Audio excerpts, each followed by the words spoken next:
Entonces les dije Hebreos 12:2. Hebreos 12:2.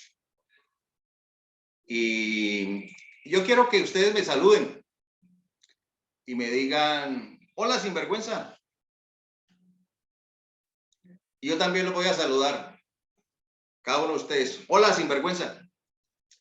Pero bueno, antes de que me tiren piedra o que se salgan de la transmisión, vamos a la palabra de Dios y dejemos que ella nos explique.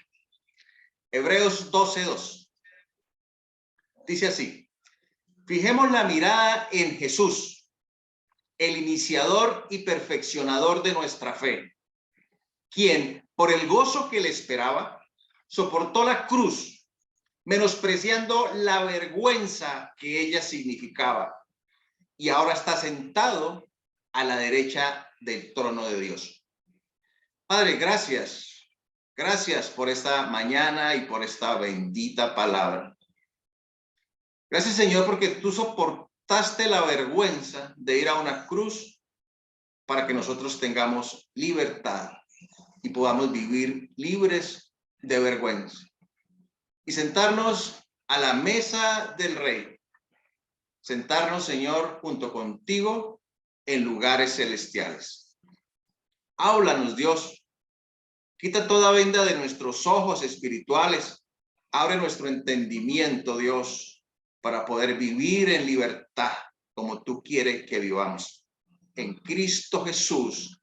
Y ven, Espíritu Santo, y toma este lugar, esta sala virtual, y que tu palabra llegue hasta lo profundo de los corazones, Señor, y haga lo que tiene que hacer conforme a tu preciosa y santa voluntad. En Cristo Jesús. Amén y amén.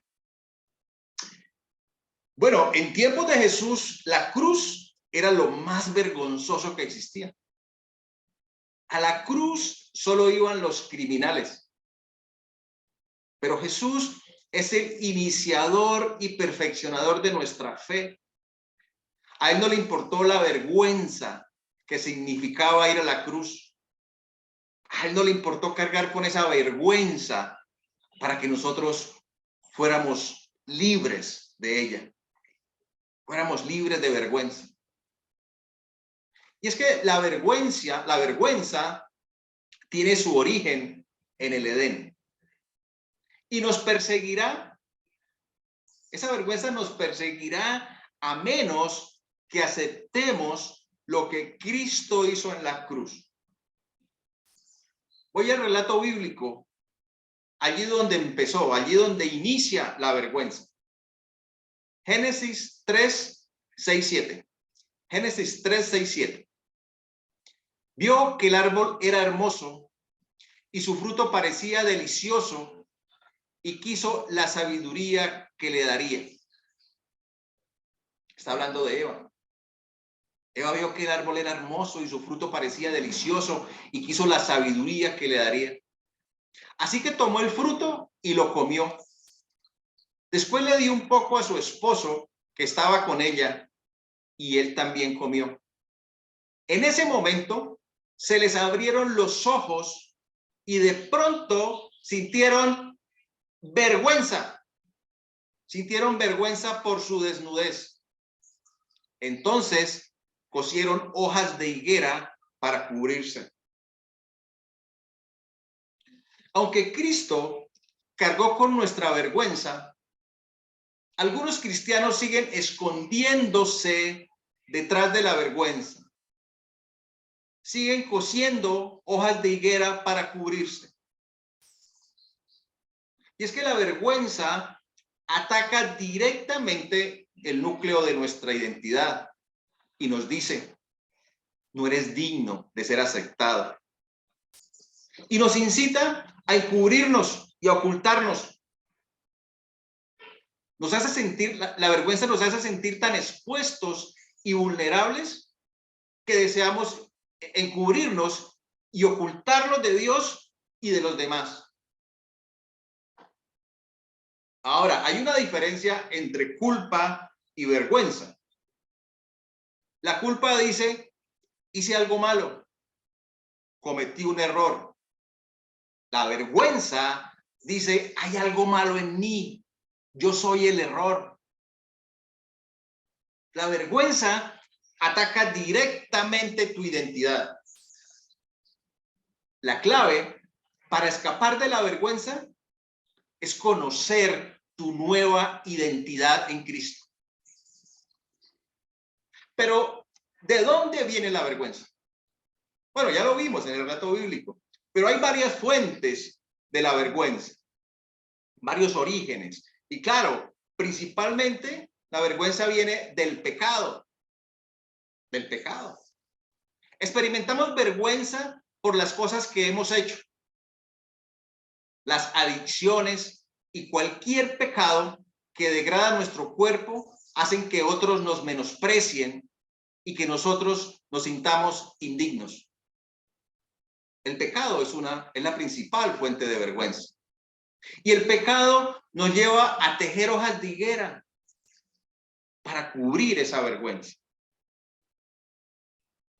Otra fuente de la vergüenza son las palabras o miradas de desaprobación.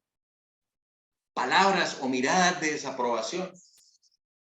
Es que nos pueden haber dicho o te pueden haber dicho cosas como, ¿no te da vergüenza? Es que me avergüenzas. Tú nos haces quedar mal. ¿No puedes parecerte a tu hermano? Eres una deshonra a la familia, a la iglesia. Nunca lograrás nada. Ojalá nunca hubieras nacido. Son palabras, miradas, que nos hacen sentir avergonzados. Pero también la vergüenza viene de presiones por parte de padres, madres o pastores para que nos comportemos de cierta manera y de esa forma ser aceptados en la familia o en la iglesia. Y nos dicen, si no eres un buen cristiano, te vendrá un castigo divino. También la vergüenza puede venir por cosas, actos, hechos que otros han cometido sobre nosotros, cosas que otros nos han hecho. Es trágico escuchar la crueldad con la que un ser humano puede tratar a otro, incluso a niños indefensos. A menudo, el abuso es sexual. Otras veces simplemente es crueldad. Y con frecuencia, las víctimas de pederastia sienten que fue su culpa o que se lo merecían. Ese es un engaño terrible. Los niños no tienen la culpa de los actos vergonzosos de quienes los cometen. Pero muy a menudo es la víctima quien experimenta la vergüenza y no el verdadero responsable. Si tú experimentaste ese tipo de abuso, lamentamos muchísimo todo lo que has sufrido, que a Jesús también le causa pesar. Y es por eso que Jesús vino específicamente a sanar tu corazón, ese corazón quebrantado, y a liberarte de esa vergüenza. Otra fuente o origen de la vergüenza son los mensajes erróneos que hemos creído. Mensajes erróneos que hemos creído. Si nos creemos las mentiras de esta sociedad, que tenemos que ser guapos o esbeltos o lo que sea para encajar en el grupo, podemos sentir mucha vergüenza al pensar que no damos la talla. Incluso las personas que sobresalen atléticamente, académicamente, en su respectivo campo, pueden vivir una vida basada en la vergüenza si solo reciben aplausos y aprobación cuando tienen éxito. Muchos que han perdido sus bienes materiales sienten vergüenza al tener que vivir en otro estrato social. Quiero que tengamos un tiempo de reflexión. Adán y Eva usaron hojas de higuera para intentar cubrir su vergüenza. Piensa por un momento, ¿qué tipo de cosas crees que usa la gente hoy en día para tratar de cubrir su vergüenza? ¿Qué usa la gente hoy para cubrir la vergüenza? ¿Y tú tiendes a tejer hojas de higuera?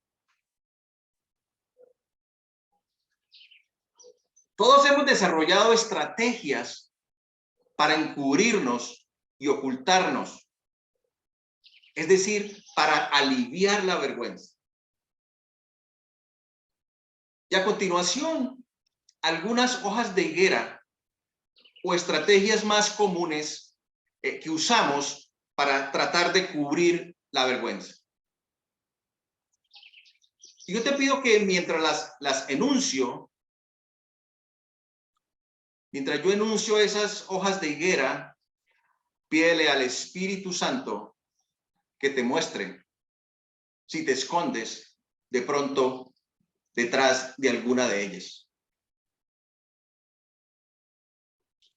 Mentir sobre logros o asuntos del pasado que nos avergüenzan. Fingir que todo va bien y que estamos muy bien cuando sabemos que no es así. Culpar a los demás para que parezca que el problema es de ellos y no nuestro.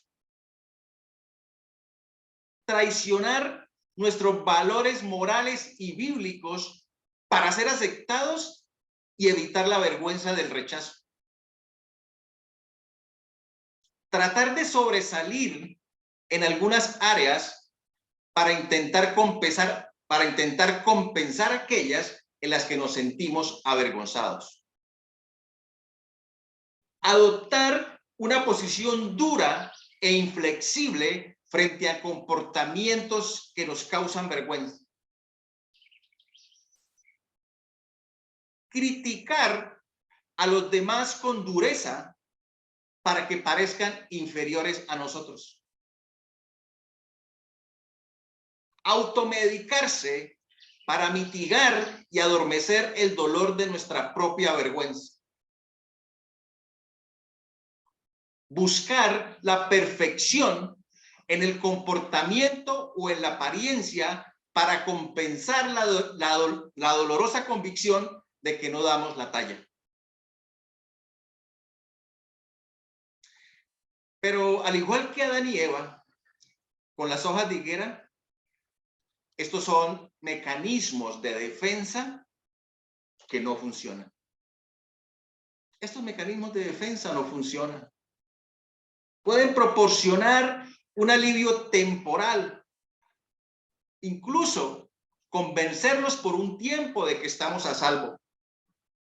Pero a largo plazo, al igual que todas las estrategias de la carne, no perduran.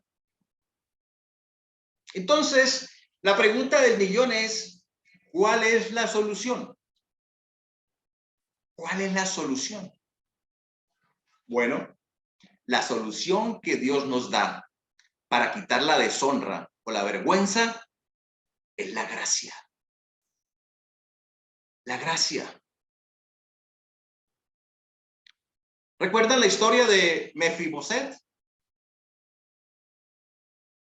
Si no la recuerdan, tranquilos. Está en el segundo libro de Samuel, capítulo 9. Lo pueden buscar en casa. Pero los pongo en contexto.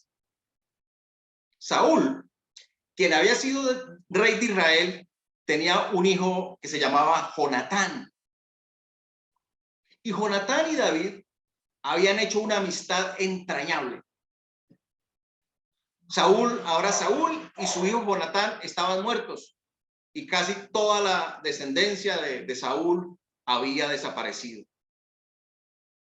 Y ahora David es el rey de Israel. Estoy en el segundo libro de Samuel, capítulo 9. El rey David averiguó si había alguien de la familia de Saúl a quien pudiera beneficiar en memoria de Jonatán. Y como la familia de Saúl había tenido un administrador que se llamaba Siba, mandaron a llamarlo. Cuando Siba se presentó ante David, este le preguntó: ¿tú eres Siba? A las órdenes de su majestad, respondió. ¿No queda nadie de la familia de Saúl a quien yo pueda beneficiar en el nombre de Dios? Volvió a preguntar el rey. Sí, su majestad. Todavía le queda a Jonatán un hijo que está tullido de ambos pies, le respondió Siba. ¿Y dónde está? En Lodebar. Vive en casa de Maquir, hijo de Amiel. ¿Dónde vive? En Lodebar. Y quiero por un momento hacer un paréntesis ahí y llamar la atención con Lodebar. Allí vivía Mefiboset, quien estaba tullido, el hijo de Jonatán, el amigo entrañable de David, tullido, y vivía en Lodebar.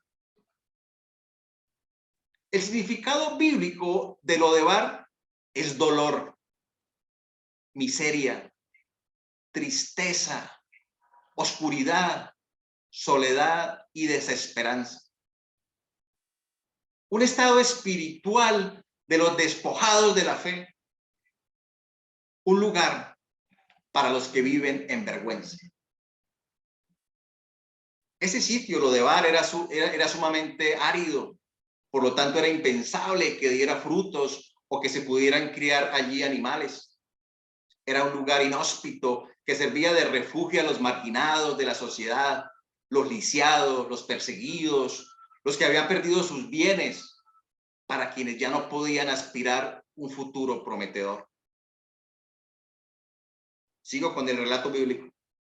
Entonces el rey mandó a buscarlo a casa de Maquir, hijo de Amiel, en Lodebar. Cuando Mefiboset, que era hijo de Jonatán y nieto de Saúl, estuvo en presencia de David, se inclinó ante él rostro en tierra. ¿Tú eres Mefiboset?, le preguntó David. A las órdenes de su majestad, respondió. No temas, pues en memoria de tu padre Jonatán he decidido beneficiarte. Voy a devolverte todas las tierras que pertenecían a tu abuelo Saúl y de ahora en adelante te sentarás a mi mesa. Mefiboset se inclinó y dijo: ¿y quién es este siervo suyo para que su majestad se fije en él, sino algo más que un perro muerto? Pero David llamó a Siba, el administrador de Saúl, y le dijo: todo lo que pertenecía a tu amo Saúl y a tu familia se lo entrego a su nieto Mefiboset. Te ordeno que cultives para él la tierra y guarde las cosechas para el sustento de su casa, que te ayuden tus 15 hijos y tus 20 criados. En cuanto al nieto de tu amo, siempre comerá en mi mesa. Yo estoy para servir a su majestad, haré todo lo que su majestad me mande, respondió Siba. A partir de ese día, Mefiboset se sentó a la mesa de David como uno más de los hijos del rey. Toda la familia de Siba estaba al servicio de Mefiboset, quien tenía un hijo pequeño llamado Micaías. Tullido de ambos pies, Mefiboset vivía en Jerusalén, pues siempre se sentaba a la mesa del rey. Amén. David había hecho un pacto con Jonatán. Un pacto. Ahora David quiere beneficiar a Mefiboset en memoria de Jonatán, su amigo. Este pacto de David con Jonatán es una sombra del nuevo pacto que hace Cristo en su sangre. Ese pacto de amor para el perdón de nuestros pecados. Por ese pacto, Mefiboset fue llevado de Lodebar, de ese lugar de vergüenza, a la mesa del rey. De la vergüenza a la gracia. De la humillación a la dignidad. Del rechazo a la aceptación. Del aislamiento a la pertenencia. De abandonado a hijo de rey. Mefiboset seguía tullido en la mesa del rey. el mantel le cubría su vergüenza.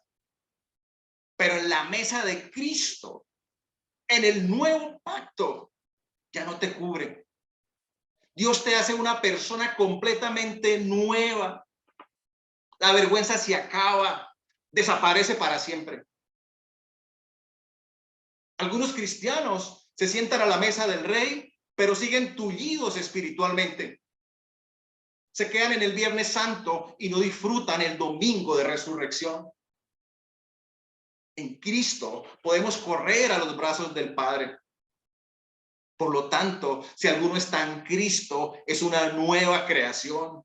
Lo viejo ha pasado, ha llegado ya lo nuevo. Segunda de Corintios 5:17. Cristo cargó tu vergüenza y la mía. Sal de lo de bar. Sal del pecado. Sal detrás de aquello de lo que te ocultas. De esas hojas de higuera. Y corre al amor de Cristo. Mefiboset se consideraba un perro muerto, pero aceptó la gracia del rey y se sentó a la mesa como un hijo. Así como David buscó a Mefiboset, Jesús te está buscando y te está llamando. Te está invitando a sentarse a su mesa. Solo tienes que arrepentirte y recobrar esa identidad que se perdió en la caída. Pero si confesamos nuestros pecados a Dios, Él es fiel y justo para perdonar nuestros pecados y limpiarnos de toda maldad. Primera de Juan 1:9. No eres un error. No eres un error. No vivas más en lo de bar. Acepta el amor de Dios. En Cristo eres un hijo aceptado, amado, limpio, precioso, santo, puro, heredero, protegido. Estás completo. Siéntate a la mesa del rey. Fijemos la mirada en Jesús, el iniciador y perfeccionador de nuestra fe, quien por el gozo que le esperaba soportó la cruz, menospreciando la vergüenza que ella significaba, y ahora está sentado a la derecha del trono de Dios. Jesús cargó la vergüenza para que tú fueras libre de ella. Cristo está ahora sentado a la derecha del trono de Dios. Pero lo increíble de esto es que por su gracia, podemos sentarnos junto a Él en lugares celestiales. Te puedes sentar junto con Cristo allá. Efesios 2:6.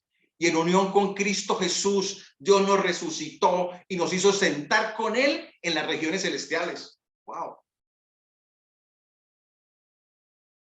Y lo que Jesús está haciendo hoy es invitarte. Jesús te entiende una invitación si estás viviendo en lo de bar. O si estás en la mesa, pero te sientes tullido. Ya no proyectes más esa imagen errada. Si confesamos nuestros pecados a Dios, Él es fiel y justo para perdonar nuestros pecados y limpiarnos de toda maldad. Y quiero invitarte a que hagas esta oración conmigo. Si quieres salir de lo de bar, si estás a la mesa pero aún te sientes tullido, te sientes allí como antes, avergonzado. En Cristo todas las cosas son nuevas. Lo viejo ha pasado. Disfruta de la mesa del Rey. Si quieres hacer esta oración conmigo, repítela conmigo. Declaro que ahora soy una nueva creación en Cristo. He muerto al pecado y vivo en Dios. Confieso mis pecados y los dejo atrás. Declaro que la vergüenza ya no reina en mí y renuncio a su control sobre mí. Jesús que vive en mí es mi amoroso Señor. Y todo lo que soy ahora le pertenece a Él. Gracias, Jesús, porque me has hecho santo, para que yo pueda glorificarte en mi cuerpo. Por lo tanto, rehúso ofrecer mi cuerpo para cometer injusticia. Al contrario, someto todo lo que soy a mi Padre Celestial, el cual me dio vida junto con Cristo. Ofrezco libremente todo mi cuerpo, mi corazón, mis ojos, mis orejas, mi boca, mi lengua, mis manos, mis pies, mis órganos sexuales, mi mente, mi entendimiento, mi capacidad intelectual, mis emociones, mi imaginación y mi racionamiento a Dios. Y elijo usar estas partes de mi cuerpo solo para obras de justicia, dependiendo completamente del poder de tu Santo Espíritu en mí para lograrlo. Así que me someto completamente a Dios y resisto al diablo, quien huye ahora de mí. En Cristo Jesús. Amén y amén.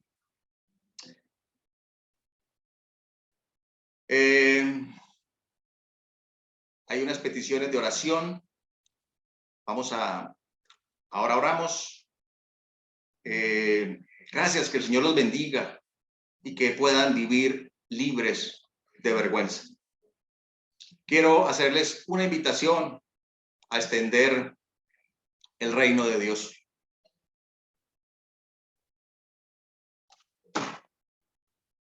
Si esta enseñanza impactó tu vida, permite que otros conozcan a Jesús. Ayúdanos a extender el reino de Dios compartiendo este mensaje o suscribiéndote a nuestro canal o dándole un like, un me gusta. Y si Dios pone en tu corazón hacer una donación, los datos están en la pantalla. Ayúdanos a extender el reino de Dios. No te cuesta nada y puedes rescatar una vida. Que el Señor te recompense ricamente y te bendiga de manera sobreabundante. Si necesitas ayuda, no dudes en llamarnos. Los amo en Cristo.